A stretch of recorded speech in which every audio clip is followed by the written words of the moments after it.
Hello guys. आज हम blood group के बारे में कंप्लीट स्टडी करेंगे। हम समझेंगे कि ब्लड ग्रुप को कैसे डिसाइड किया जाता है, किस बेसिस पर ब्लड ग्रुप पे डिसाइड किया जाता है। आरएच एंटीजन के बारे में समझेंगे, ब्लड क्रॉस मैचिंग समझेंगे, आरएच एंटीजन की आरएच इनकम्पैटिबिलिटी समझेंगे, और स्लाइड पे हम कैसे ब्लड ग्रुप को देखते हैं वो सारी चीज़ें हम समझेंगे। तो आइए शुरू करते हैं। Blood group is a decide by the antigen present on the site of RBC. हम जो पेशेंट का ब्लड ग्रुप है वो डिसाइड करते हैं कि पेशेंट की आरबीसी पर किस टाइप का एंटीजन लगा है, उसकी आरबीसी पर किस टाइप का एंटीजन लगा है, उसके बेसिस पर डिसाइड होता है कि पेशेंट का यानी ह्यूमंस का ब्लड ग्रुप क्या होगा। अगर उसकी आरबीसी की साइट पर एंटीजन ए लगा है तो उसका ब्लड ग्रुप ए होगा। अगर आरबीसी की साइट पर एंटीजन बी लगा है तो उसका ब्लड ग्रुप बी होगा। अगर उसकी जो साइट है आरबीसी की उस पर एंटीजन ए और बी दोनों लगे हैं तो पेशेंट का ब्लड ग्रुप ए बी हो जाएगा। और आरबीसी की साइट पर अगर कोई भी एंटीजन प्रेजेंट नहीं है तो उसका ब्लड ग्रुप ओ हो जाता है। तो आइए समझते हैं। जैसे कि हम समझ पा रहे हैं कि ये ब्लड वेसल्स हैं और ब्लड वेसल्स में ये बाहर की तरफ प्लाज्मा में एंटीबॉडीज़ लगी हैं, एंटीबॉडीज़ तैर रही हैं, और उसके जो बीच में हमने एक आरबीसी बनाया हुआ है। तो आरबीसी की साइड पर अगर ए टाइप का एंटीजन लगा है तो उसका ब्लड ग्रुप ए है, लेकिन उसके अगेंस्ट हमको एंटीबॉडीज़ देखने मिलेंगी। तो ए एंटीजन है यानी ए ब्लड ग्रुप है, ए एंटीजन है यानी ए ब्लड ग्रुप है, तो उसके अगेंस्ट हमको एंटीबॉडीज़ पेशेंट की बी देखने मिलेंगी। अगर पेशेंट का ब्लड ग्रुप बी है तो बी एंटीजन देखने मिलेगा, तो उसके अगेंस्ट एंटीबॉडीज़ जो है ए देखने मिलेंगी। और पेशेंट का ब्लड ग्रुप अगर ए बी है तो ए बी एंटीजन देखने मिलेगा, लेकिन इनके पास कोई भी एंटीबॉडीज़ नहीं होती है। अगर आरबीसी की साइड पर कोई भी एंटीजन नहीं लगा है तो उसका ब्लड ग्रुप ओ हो जाता है, और पेशेंट का जो ब्लड ग्रुप है वो ओ हो जाता है, और उसके पास ए और बी दोनों टाइप की एंटीबॉडीज़ देखने मिलेंगी। तो A antigen present on the site of RBC blood group A हो जाएगा। B antigen present on the site of RBC तो ब्लड ग्रुप बी हो जाएगा। A B antigen present on the site of RBC तो blood group A B हो जाएगा। और O antigen present on the site of RBC तो blood group O हो जाएगा।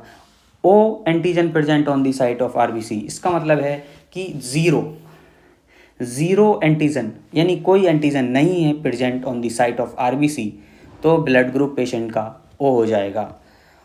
अगर जिस पेशेंट का ब्लड ग्रुप ओ होता है उसके पास ए और बी दोनों एंटीबॉडीज़ मिलेंगी, और जिनका पेशेंट का ब्लड ग्रुप ए बी होता है यानी ए बी एंटीजन होता है उनके पास कोई भी एंटीबॉडीज़ नहीं होती है जो अगेंस्ट एंटीजन ए और एंटी बी के होती है। तो आर एच एंटीजन समझ लेते हैं। आर एच एंटीजन यानी इसको रीसस फैक्टर के नाम से भी जाना जाता है, क्योंकि ये फर्स्ट टाइम्स जो रीसस टाइप के बंदर थे, मंकीज़ थे, उनमें देखा गया था। तो इसे रीसस फैक्टर यानी आर एच एंटीजन यानी रीसस फैक्टर के नाम से भी इसे जाना जाता है।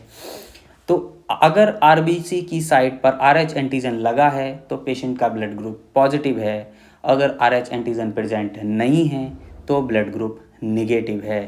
तो हम समझते हैं कि अगर जो पेशेंट है उसका ब्लड ग्रुप डिसाइड करेगा कि पॉजिटिव है या निगेटिव है वो आर एच एंटीजन के बेसिस पर, और पेशेंट का ब्लड ग्रुप क्या है वो ए एंटीजन लगा है, बी लगा है, तो उस बेसिस पर पेशेंट का ब्लड ग्रुप डिसाइड होगा, और पॉजिटिव है या नेगेटिव है वो डिसाइड होगा आर एच के अकॉर्डिंग, आर एच एंटीजन के अकॉर्डिंग।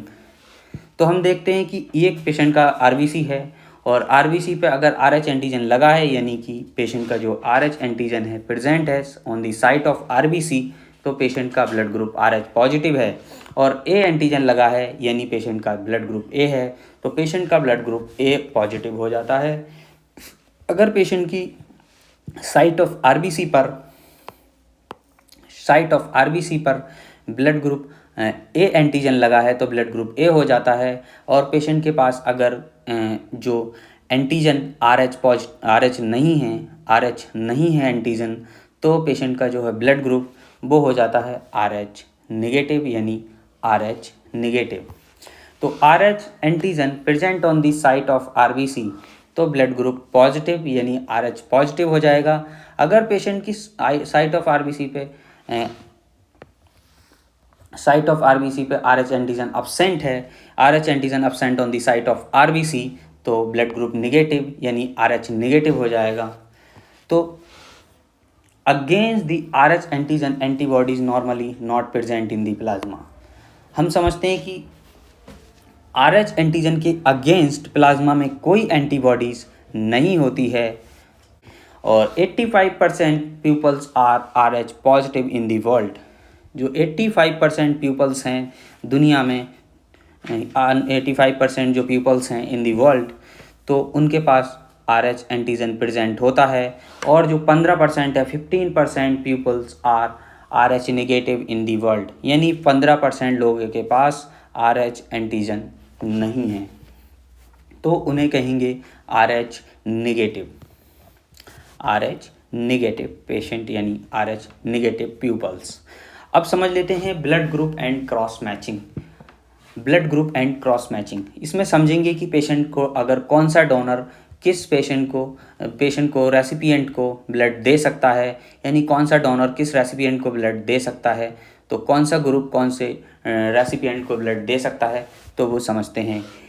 ए अगर पेशेंट का ब्लड ग्रुप है यानी डोनर का ब्लड ग्रुप ए है, तो वो ए को ब्लड दे सकता है और ए बी को ब्लड दे सकता है। अगर डोनर का ब्लड ग्रुप बी है तो वो बी को ब्लड दे सकता है और ए बी को ब्लड दे सकता है। अगर डोनर का ब्लड ग्रुप ए बी है तो वो ए बी को ब्लड दे सकता है और किसी को ब्लड नहीं दे सकता। अगर पेशेंट यानी डोनर का ब्लड ग्रुप ओ है तो वो ए को भी ब्लड दे सकता है, बी को भी ब्लड दे सकता है, ए बी को भी ब्लड दे सकता है और ओ को तो दे ही सकता है। तो ओ पॉजिटिव यानी O blood group is a universal donor और A B blood group is a universal receiver यानी रेसिपिएंट, यूनिवर्सल रेसिपिएंट। तो यही हम ब्लड क्रॉस मैचिंग के टाइम पर कंसीडर करते हैं, देखते हैं। तो while the cross matching consider antigen of donor का एंटीजन देखते हैं एंड एंटीबॉडीज़ ऑफ रेसिपिएंट, और रेसिपिएंट की एंटीबॉडी को देखते हैं while the cross matching, during the cross matching के दौरान। एंटीबॉडीज़ ऑलवेज प्रेजेंट होती हैं प्लाज्मा में, कभी भी एंटीबॉडीज़ आरबीसी में अंदर नहीं होती हैं। अब इस हमेशा जो एंटीबॉडीज़ मिलेंगी वो ऑलवेज प्लाज्मा में ही प्रेजेंट होंगी। O negative blood group is a universal donor. अगर पेशेंट का ब्लड ग्रुप या ह्यूमंस का किसी भी पीपल का ब्लड ग्रुप ओ नेगेटिव है तो वो यूनिवर्सल डोनर है। और A B positive blood group is a universal recipient यानी यूनिवर्सल रिसीवर। तो ये हम चीज़ समझ चुके हैं। A B blood group antibodies are not found. अगर पेशेंट का यानी ह्यूमंस का किसी भी पीपल का अगर blood group A B positive है यानी ए बी ब्लड ग्रुप है, तो वो उसके जो ब्लड है उसके प्लाज्मा में कोई भी एंटीबॉडीज़ प्रेजेंट नहीं होगी, तो antibodies are not found. RH negative blood group in pregnancy में RH नेगेटिव किस तरह से नुकसान पहुंचा सकता है वो समझते हैं। Anti A antibody and anti B antibodies can not cross the placenta. Anti A antibody होती हैं और एंटी बी एंटीबॉडीज़ होती हैं, वो जनरली प्लासेंटा को क्रॉस नहीं कर सकती हैं, प्लासेंटा को क्रॉस नहीं करती हैं। Mother is RH negative and baby is RH positive. अगर मदर RH नेगेटिव है और बेबी अगर RH पॉजिटिव है तो mother bodies may be produce antibodies. Mother की बॉडी एंटीबॉडी प्रोड्यूस कर सकती हैं that attack the baby's red blood cell, और ये बेबी के रेड ब्लड सेल्स को अटैक कर सकती हैं। This is called RH incompatibility. इसे कहते हैं RH incompatibility. RH incompatibility usually does not cause problems during first pregnancy. RH and जो इनकम्पैटिबिलिटी है वो ड्यूरिंग यानी फर्स्ट प्रेगनेंसी में कोई प्रॉब्लम ज़्यादा क्रिएट नहीं करती है। इन लेटर यानी अगर अगर सेकंड प्रेगनेंसी है, थर्ड प्रेगनेंसी है, तो उसमें प्रॉब्लम क्रिएट कर सकती है। इन लेटर प्रेगनेंसी यानी अदर प्रेगनेंसीज में, सेकंड प्रेगनेंसी में, in later pregnancies RH incompatibility can cause serious condition in the babies such as anemia, brain damage, fluid buildup, severe neonatal hyperbilirubinemia। ये जो है letter pregnancy में patient को देखने मिल सकते हैं कॉम्प्लिकेशंस अगर RH इनकम्पैटिबिलिटी है तो।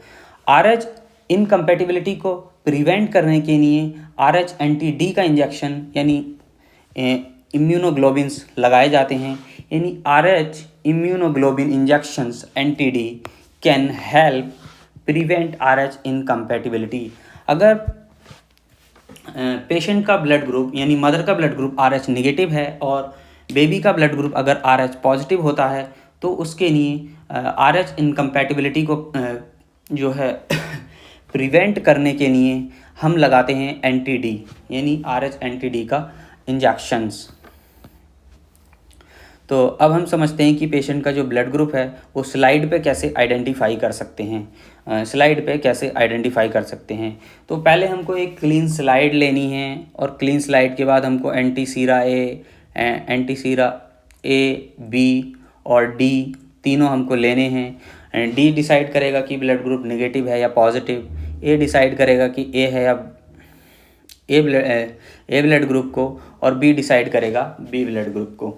तो आइए शुरू करते हैं।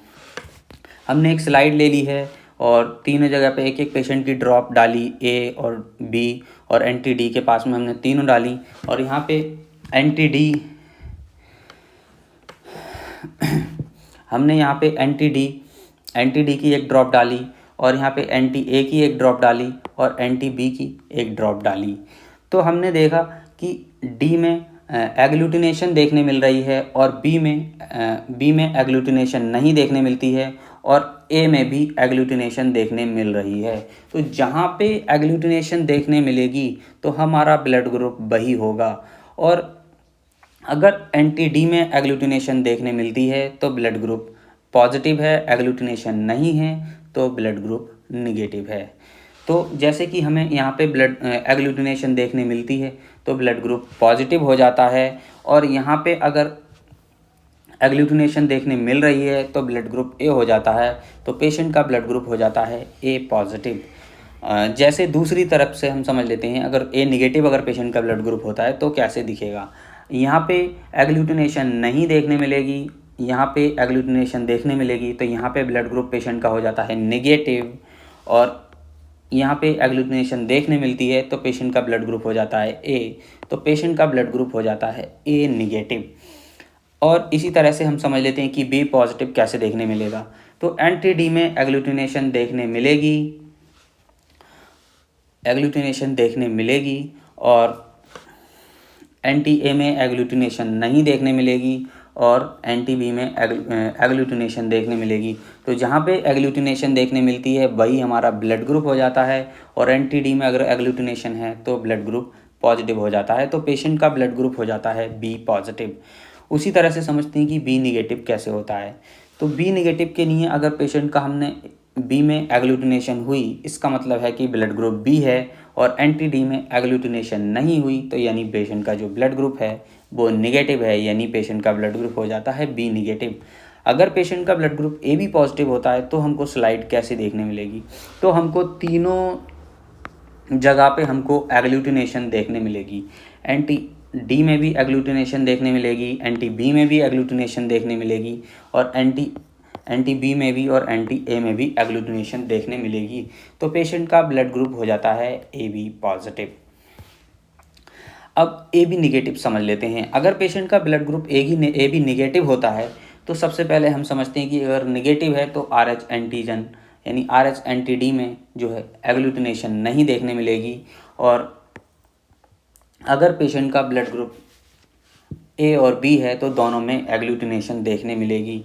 तो ए है तो ए हो गया और बी है तो बी हो गया, यानी दोनों अगर पेशेंट में दोनों में एग्लूटिनेशन देखने मिलती है तो पेशेंट का ब्लड ग्रुप ए बी हो जाता है, और यहाँ पे एग्लूटिनेशन नहीं देखने मिलती है एंटी-डी में तो पेशेंट का ब्लड ग्रुप हो जाता है ए बी निगेटिव। अब समझते हैं कि पेशेंट का ब्लड ग्रुप ओ कैसे होता है। तो अगर जहाँ पे ए में और बी में दोनों में एग्लूटिनेशन देखने नहीं मिलती है तो वहाँ पेशेंट का जो ब्लड ग्रुप हो जाता है वो ओ हो जाता है। और यहाँ पे अगर डी में एग्लूटिनेशन देखने मिलती है तो पेशेंट का ब्लड ग्रुप हो जाता है पॉजिटिव, यानी पेशेंट का ब्लड ग्रुप हो जाएगा, यानी पीपल का, ह्यूमन का ब्लड ग्रुप, यानी किसी भी पर्सन का ब्लड ग्रुप है वो हो जाएगा ओ पॉजिटिव। अगर पेशेंट यानी ह्यूमंस कोई भी पीपल है उसका ब्लड ग्रुप अगर ओ निगेटिव है तो हमको स्लाइड ऐसे देखने मिलेगी, यानी किसी भी जगह पर हमको डी में, ए में और बी में कहीं पर भी एग्लूटिनेशन देखने नहीं मिलेगी तो वो हो जाएगा पेशेंट का ब्लड ग्रुप ओ निगेटिव। तो आई होप आप समझ चुके हैं। अगर समझ में नहीं आती है तो वीडियो को दोबारा पॉज करके देखेंगे और स्लो दोबारा रिपीट करके देखेंगे तो सारी चीज़ें समझ में आ जाएंगी। तो thank you for watching this video.